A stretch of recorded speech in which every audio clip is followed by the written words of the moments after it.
안녕하세요. 닥터 뷰티바 김은현 원장입니다.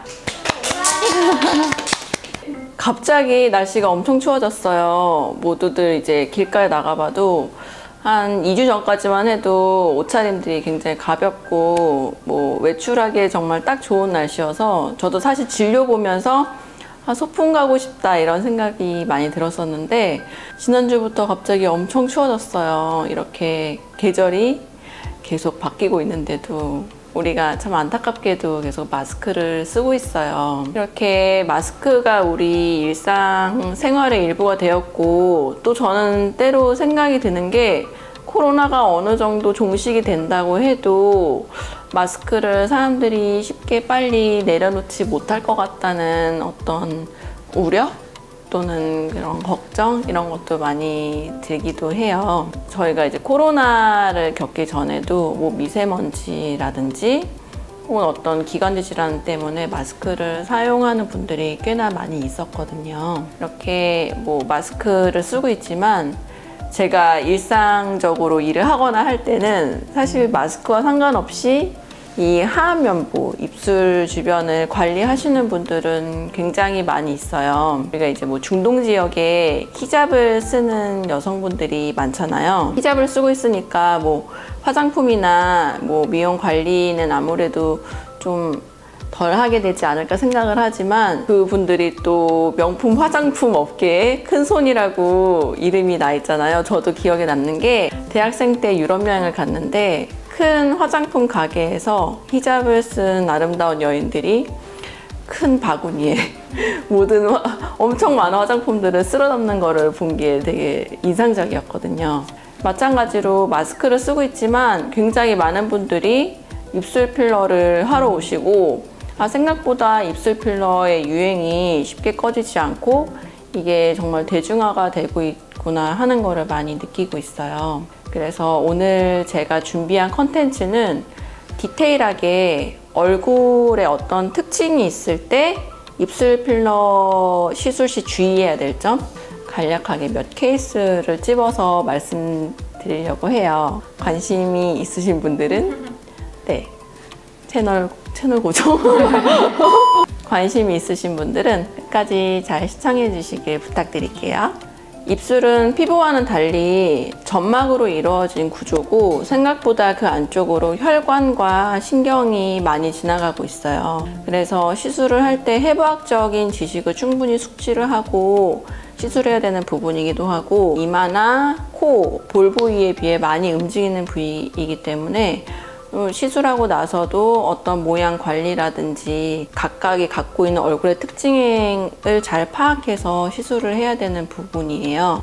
여러 가지 케이스 중에 이제 몇 가지를 뽑아서 말씀드릴 건데 그 중에 이제 첫 번째로 말씀드릴 어떤 케이스는 얼굴이 좀 돌출 구강 구조를 가지고 있는 경우예요. 구강 돌출 구조이면서 입술이 또 얇은 분들이 있고 입술이 두꺼운 분들이 있어요. 돌출입이거나 아니면은 현재 교정기를 착용하고 있는 경우도 마찬가지예요. 치아에 돌출된 구조물을 가지고 있기 때문에 필러가 과주입되거나 혹은 너무나 화려한 모양을 넣었을 때는 이 돌출된 구강 구조가 부각돼 보일 수 있어요. 그래서 저는 이제 교정기를 한 채로 입술 필러를 하시는 분들께는 이렇게 한번 양해 말씀을 드리는 부분이 필러의 모양을 너무 많이 넣거나 볼륨을 많이 넣게 되면 교정하시는 분들의 특성상 입을 무의식적으로 이렇게 다물고 힘을 많이 주고 계시거든요. 그럴 때 필러가 있는 상태에서 입을 힘을 많이 주게 되면 입이 더 돌출돼 보이고 튀어나와 보여요. 그래서 우리가 아프게 입술 필러를 시술을 받았지만 그 돌출된 모양 때문에 만족도가 떨어지고 좀 심미적으로 예뻐 보이지 않을 수 있거든요. 그래서 지금 현재 모양을 살리되 너무 욕심을 많이 내지 않는 게 좋다고 많이 말씀을 드리고 있어요.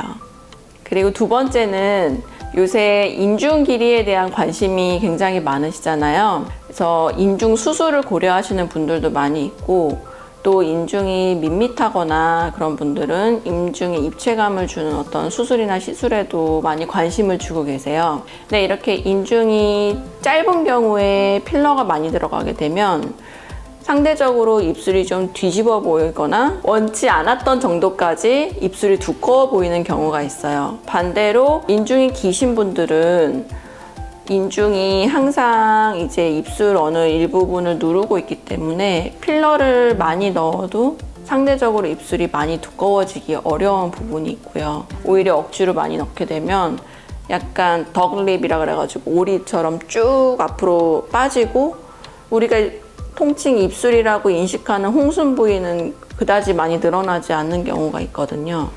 또 외축 인중이 많이 긴 분들은 입꼬리 필러를 많이 넣거나 전체적인 윗입술 필러를 많이 넣는 경우 외축 인중이 길어 보여서 뭐 또래보다 나이가 많이 들어 보여서 좀 불만족스러운 결과를 가질 수 있기 때문에 시술 전에 상담을 통해서 충분히 해부학적인 구조에 대해서 인지를 한 상태에서 적정선에서 필러를 주입하는 게 좋을 것 같습니다. 또 세 번째 케이스로는 부정교합이 있는 경우를 들어볼 수 있겠는데요. 첫 번째로 이제 부정교합 중에 역치라고 해서 아랫니가 윗니보다 더 앞으로 돌출되어 있는 경우에 그런 경우는 상대적으로 아랫입술이 윗입술보다 밖으로 나와 있기 때문에 윗입술 상단 부분을 가리고 있는 분들이 많이 있으세요. 이런 케이스 분들이 나는 약간 입꼬리가 처져 보이고 울상이기 때문에 입꼬리를 막고 싶다 해서 오시는 분들이 많이 있는데요. 이분들께 이제 입꼬리 필러를 놔드리게 되면 하기 전보다는 입꼬리가 좀 올라간 느낌이 날 수 있지만 통상 역치가 아닌 분들보다는 입꼬리 필러 효과가 조금 떨어질 수밖에 없는 게 사실이에요. 그렇다고 너무 과주입을 하게 되면 꼬리는 별로 올라간 느낌이 나지 않는데 윗입술 구강 구조가 좀 불룩하고 부자연스러워 보일 수 있기 때문에 적정 수준으로 입꼬리가 살짝 방향 전환되는 정도로만 주입하는 게 좋을 것 같고요.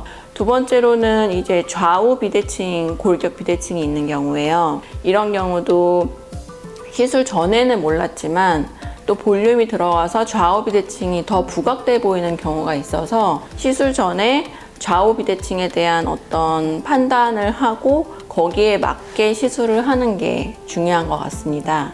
또 이런 좌우 비대칭이 있는 경우에는 그 골격에 맞춰서 내 근육이 또 비대칭으로 발달되어 있는 경우가 많아서 필요한 경우에는 그 어긋나게 발달되어 있는 근육에 대한 보톡스 시술을 같이 하는 경우에 우리가 말하거나 혹은 뭐 웃는 표정 지을 때 입이 틀어지는 거를 좀 덜 틀어지게 보일 수 있는 방법도 있으니까요. 상담 후에 종합적으로 판단해서 결정을 하면 좋을 것 같아요.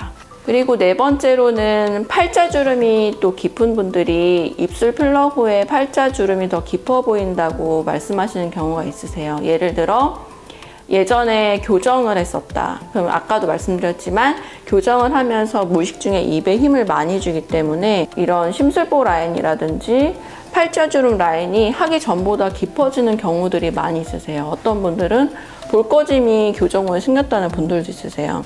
처음에는 저도 이게 뭐 교과서에 나와 있는 내용이 아니기 때문에 아, 왜 그럴까 많이 수많은 케이스를 관찰한 결과 교정을 할 때 입에 힘을 많이 주기 때문에 얼굴에는 연부 조직의 지방층이 일부 소실이 돼서 그런 거거든요. 교정하시는 분들한테는 꼭 얘기를 해요.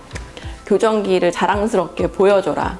입에 힘을 줘서 감추지 말고 자랑스럽게 보여주고 그래야지만 교정 후에 이런 뭐 마리오네트 라인이나 혹은 팔자주름 같은 게 깊어지지 않는데 좀 도움이 될 것이고 그리고 이제 교정을 하지 않았다 하더라도 원래 팔자주름이 깊었는데 입술에 필러를 많이 맞게 되면 나도 모르게 전보다 입술에 힘을 많이 주게 되고 그로 인해 팔자주름이 깊어 보일 수 있어요. 언제나 그런 거에 대해 이제 고려를 같이 해서 너무 과하지 않은 볼륨 또 내 근육이나 어떤 피부 두께가 감당할 수 있을 정도로만 시술을 해야 모양도 예쁘게 잡히고 오래 유지를 해도 이런 주름 같은 게 깊어지지 않는데 도움이 될 것 같아요. 턱은 입술이랑 거의 저는 한 몸이라고 생각을 해요. 그래서 턱에 힘을 많이 주시는 분들이 이제 입술도 입꼬리가 많이 내려간 모양을 하고 있는 경우가 많거든요. 그 이유가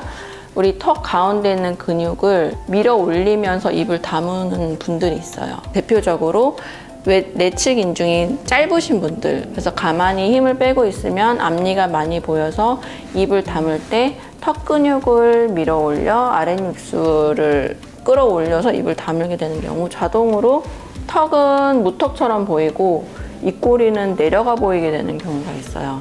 그래서 입술 필러를 하고 나서도 이렇게 힘을 많이 주게 되면 턱은 여전히 무턱으로 보이고 입꼬리는 많이 처져 보이는 경우가 많거든요.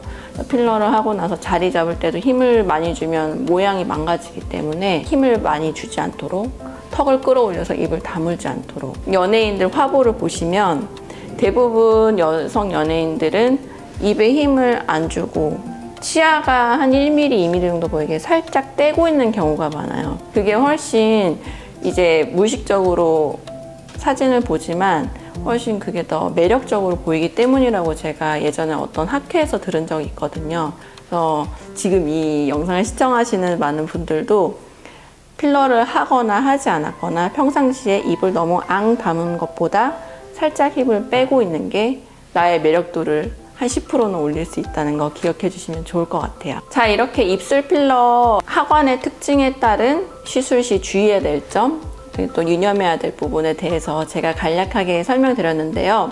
제가 이제까지 거의 한 2만 케이스 정도의 입술 필러 시술을 했는데 정말 사람마다 다 정말 다른 모양을 가지고 계시거든요. 그래서 거기에 맞는 시술을 하기 위해서는 사실 직접 상담을 하고 제가 또 어떤 특징에 대해서 말씀을 드리고 어울리는 거를 제안을 해드리고 원하시는 부분과 현실적으로 이제 잘 나올 것 같은 부분을 잘 조율해서 시술하면 더 만족스러운 결과를 얻을 수 있을 것 같아요.